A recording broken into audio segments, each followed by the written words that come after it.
Hello बच्चों, the question says a unit vector perpendicular to both I cap plus J cap and J cap plus K cap is four options are given. We have to choose the correct one.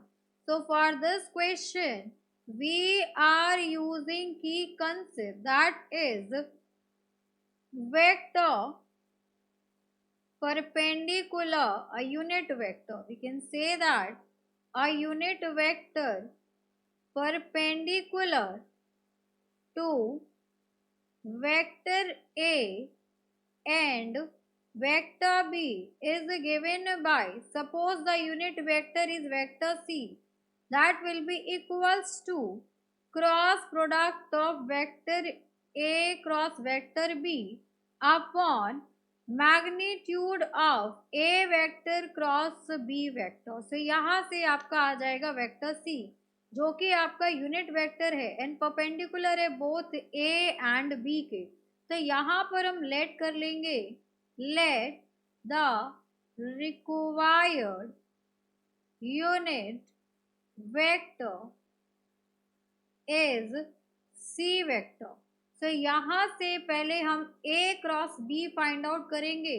So vector A हमें given है, that is I cap plus j cap. So I cap plus j cap and vector B is equals to, that is j cap plus k cap. तो यहाँ से हम find out करेंगे vector A cross vector B, that will be equals to, यहाँ पर आएगा determinant I cap j cap k cap and vector A के यहाँ पे कोफिशिएंट्स देखें तो 1 देन 1 एंड 0.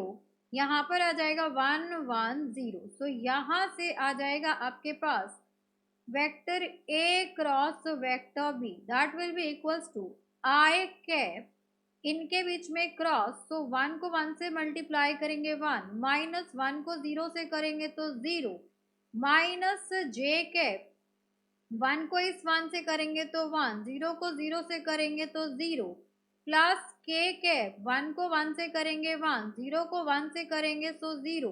तो यहाँ से आ गया आपके पास A cross vector A cross vector B, that will be equals to I cap minus J cap plus K cap. अब हमें इसका मैग्नीट्यूड चाहिए. So magnitude of vector A cross vector B will be equals to under root 1 का square plus minus 1 का square plus 1 का square. So this will be equals to under root 3. So unit vector perpendicular to both vector A and vector B which is given by vector C is equals to, यहाँ पर हमें given है I cap minus j cap plus k cap upon magnitude की बात करें so magnitude is root 3. So इसको हम लिख सकते हैं I cap upon root 3 minus j cap upon root 3 plus k cap upon root 3. So for this question, this is our required answer. Hope you understood it very well. Thank you so much. Best of luck.